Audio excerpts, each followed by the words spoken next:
तो यार अगर आपने 11th में ऑप्ट किया है साइंस और अगर आपको वेक्टर नहीं आता, यार ये गलत बात है।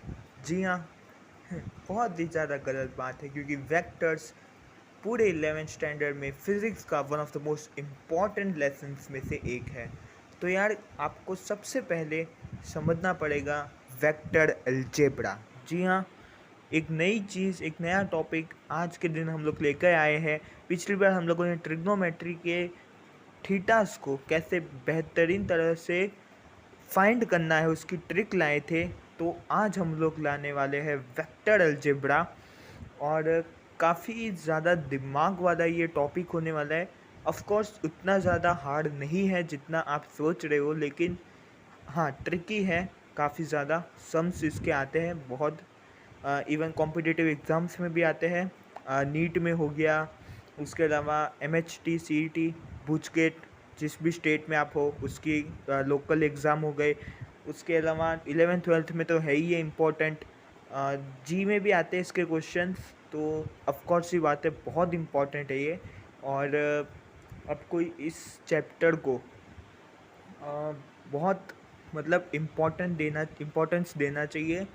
तो या इसलिए हम लोग आज वेक्टर अलजेब्रा करने की शुरुआत करने वाले। हम लोग स्टार्ट करेंगे फ्रॉम स्क्रैच, तो एकदम शुरुआत से हम लोग शुरू करेंगे। उसके बाद नेक्स्ट जो लेक्चर होगा उसके अंदर हम लोग भाई बहुत ही ज़्यादा डीप में जाएंगे और काफ़ी ज़्यादा फार्मूलाज हम लोग देखने वाले हैं। तो चलो शुरुआत करते हैं। सबसे पहले हम लोग बात करने वाले हैं वेक्टर्स के बारे में। तो वेक्टर्स बेसिकली होता क्या है? सबसे पहले वेक्टर होता है ऐसी चीज़ जिसके पास अपना मैग्नीट्यूड हो प्लस उसका डायरेक्शन हो, बराबर है। जिसके पास मैग्नीट्यूड हो और डायरेक्शन हो। सबसे पहली बात, मैग्नीट्यूड होता क्या है भाई? मैग्नीट्यूड होता है वेक्टर्स का साइज। मतलब अगर आप समझ लो कि कोई 60 किलोमीटर चला है तो 60 किलोमीटर में सॉरी हाँ 60 किलोमीटर में जो 60 हो गया वो हो जाएगा आपका मैग्नीट्यूड। मतलब उसका साइज़, उसका लेंथ, आप जो भी बोलना है बोल लो। उसका एक फॉर्मूला रहता है मैग्नीट्यूड का, वो हम लोग आगे देखेंगे। या तो फिर अगर आपको अभी सुनना है तो अगर आपको किसी का भी मैग्नीट्यूड निकालना है तो आपको उसके लिए पाइथागोरस थ्योरम लगाना होगा। पाइथागोरस थ्योरम यानी ये आपको पता है ना, ये पाइथागोरस थ्योरम है। तो वही है मैग्नीट्यूड का फॉर्मूला। अगर आपको किसी का भी मैग्नीट्यूड निकालना है तो ये उसका फॉर्मूला रहता है। तो अब हम लोग सबसे पहले यही जानने वाले हैं कि वेक्टर यानी जिसके पास मैग्नीट्यूड और डायरेक्शन दोनों होता है। यानी कि बेसिकली वेक्टर्स वो होते हैं जो मतलब जिसके पास उसका साइज भी रहता है, उसके लिए डायरेक्शन भी पता रहना चाहिए। समझे? जैसे कि हम लोग बात करें वेलोसिटी की। वेलोसिटी एक वेक्टर क्वांटिटी है। अभी वेलोसिटी की मैं बात करूँ कि इसकी वेलोसिटी 10 मीटर पर सेकंड है। तो यहाँ पे आपको देखने को मिल जाएगा 10 मीटर। मीटर क्या होता है? डायरेक्शन। सेकंड क्या होता है? मैग्नीट्यूड। मतलब बेसिकली सेकंड मैग्नीट्यूड नहीं होता, लेकिन आपको पता चलना चाहिए कि डायरेक्शन क्या है। मतलब वेलोसिटी अगर आप पूछोगे किसी से तो उसको आपको बताना पड़ेगा कि आप कौन से डायरेक्शन से जा रहे हो। मतलब आपको डायरेक्शन इसके अंदर नीडेड है। तो वही है वेक्टर जिसके अंदर आपको डायरेक्शन नीडेड होता है। स्केलर के अंदर अगर आपने पढ़ा होगा लोअर स्टैंडर्ड में तो उसके पास उसके अंदर डायरेक्शन नीडेड नहीं होता है। उसके पास सिर्फ अपना मैग्नीट्यूड होता है, डायरेक्शन उसकी कोई ज़रूरत नहीं होती है। तो यही बेसिक डिफरेंस है वेक्टर और स्केलर के बीच में।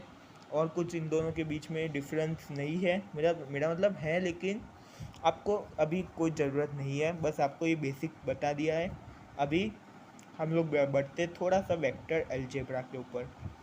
तो यार पहली बार आपने ये वर्ड सुना होगा vector algebra. Vector algebra basically अपना अलजेब्रा ही है, लेकिन ये अलग तरह से है, इसलिए इसको वेक्टर अलजेब्रा बोला जाता है। ये अलग ही टाइप की मैथ है जो कि मैंने खुद ने बाद में देखी थी। मुझे भी नहीं पता था कि ऐसा कोई वर्ड एग्जिस्ट भी करता है। ये भी मुझे 11th में पता चली। तो वेक्टर अलजेब्रा बेसिकली एक अलग ही टाइप की मैथ रहेगी जिसके अंदर हम लोग भाई बहुत सारे सम से गो थ्रू करेंगे। बहुत ज़्यादा सम हम लोग सॉल्व करेंगे। और ये जो वेक्टर अलजेब्रा है बहुत इंपॉर्टेंट है, जैसा मैंने आगे भी बताया है। तो तो चलिए अपना कदम वेक्टर अलजेब्रा की तरफ बढ़ाने देते हैं। तो यार सबसे पहले वेक्टर अलजेब्रा की शुरुआत हम लोग करेंगे वेक्टर डिनोटेशन से। यानी कि हम लोग किसी वेक्टर को कैसे डिनोट करेंगे। तो समझिए मेरे पास है एक ए बी, समझ गए, ए बी कुछ भी हो सकता है, समझ लो ये ए बी है, बराबर है। इसको हमें डिनोट करना है, ये एक वेक्टर क्वांटिटी है, हमें इसको डिनोट करना है। तो हम लोग कुछ नहीं करेंगे, किसी भी वेक्टर को डिनोट करेंगे कुछ इस तरह से, ऐसे ऐसे हम लोग किसी वेक्टर को डिनोट करने वाले हैं। जैसे कि मैंने बताया, इसको हम लोग रीड करेंगे as an A B vector, ऐसे हम लोग इसको रीड करते हैं, बराबर। लिखना नहीं होता है, बस ऐसे एरो मार देंगे। तो अभी ये एरो क्या होता है, तो एरो, ये देखो ये एक एरो है, बराबर है।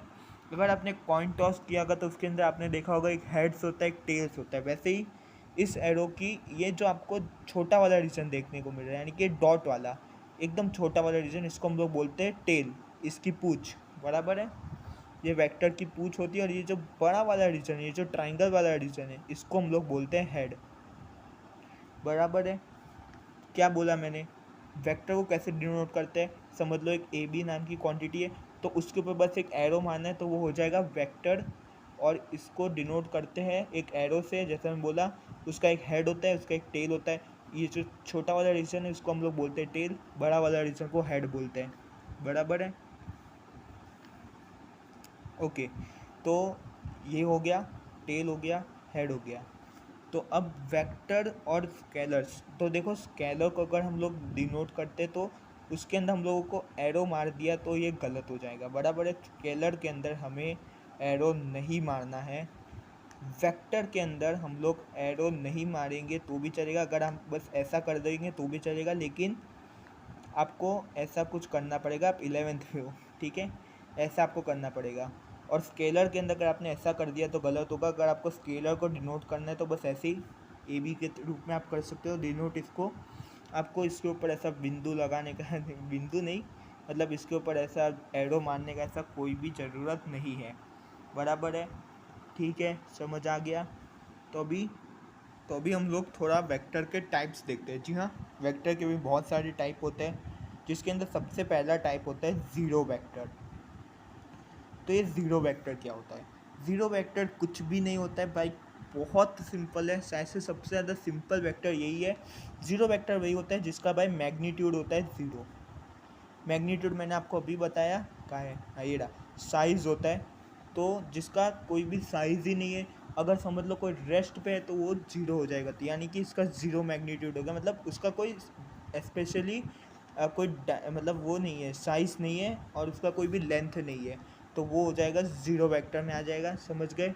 ज़ीरो वेक्टर, इसको हम लोग नल वेक्टर भी बोलते हैं, कभी फंसाने के लिए लोग डाल सकते हैं भाई, किनका क्या पता भाई। तो ज़ीरो वेक्टर को हम लोग नल वेक्टर भी ऐसे बोल।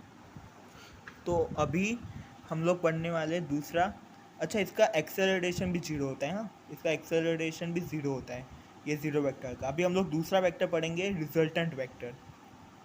उससे पहले आपको दो तीन और चीज़ पढ़नी पड़ेगी। तो रिजल्टेंट वेक्टर से पहले, सबसे पहले अगर हम बात करें वेक्टर को कैसे डिनोट करते हैं, तो ऐसे ए वेक्टर को हम लोग डिनोट कुछ इस तरह से करते हैं, इस तरह की लाइन से।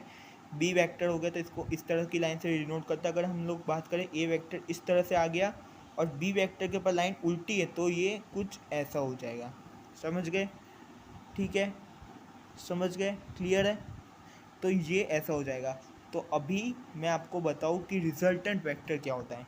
तो रिजल्टेंट वेक्टर सबसे पहले उसको डिनोट करते हैं आर वेक्टर, ऐसा, समझ गए। तो अब रिजल्टेंट वेक्टर क्या होता है, it is the result of the given two vectors. समझ लो ये वाला वेक्टर है ए और ये बी है, इन दोनों का रिजल्ट क्या है, मतलब इन दोनों को आप क्या करना है, मिलाओगे, ऐड करोगे, मतलब भाई अगर ये जो है ना, ये इनका आंसर है, एक तरह से आप बोल सकते हो कि ये ए और बी का कंबाइंड इफेक्ट, आप बोल सकते हो कि ये और ये कंबाइन होके कितना इफेक्ट, मतलब इन दोनों का इफेक्ट कितना है। अगर आप बात करेंगे ये रिजल्टेंट का इस तरह से कुछ फॉर्मूला होगा, अगर ये दोनों सेम है, देखो इन दोनों की एरो अगर आप देखोगे तो ये सेम है, तो ये ऐसे हो जाएगा। और अगर इन दोनों का एरो अलग अलग है तो ये माइनस में हो जाएगा, ऐसे। तो ये होता है रिजल्टेंट, ये होता है रिजल्टेंट वेक्टर। हाँ थोड़ा सा ये आपको डिफ़िकल्ट लग सकता है, तो अभी के लिए मैं इसको बाद में एक्सप्लेन करूँगा। 10 मिनट हो चुके हैं, तो चलिए मिलते हैं नेक्स्ट लेक्चर के अंदर, जिसके अंदर हम लोग यूनिट वेक्टर पढ़ेंगे और यूनिट वेक्टर के साथ साथ रिजल्टेंट वेक्टर भी मैं आपको अच्छे से क्लियर करवा दूंगा। और यूनिट वेक्टर के साथ 1 मिनट, हाँ, तो जो बचा है पोजीशन वेक्टर हो गया, ये इक्वल वेक्टर हो गया, सारे वेक्टर हम लोग क्लियर कर देंगे। मल्टीप्लिकेशन और एडिशन अगर हो सके तो कल के कल ही हम लोग समाप्त कर देंगे। बहुत सारे टॉपिक हैं, तो अभी के लिए बाय।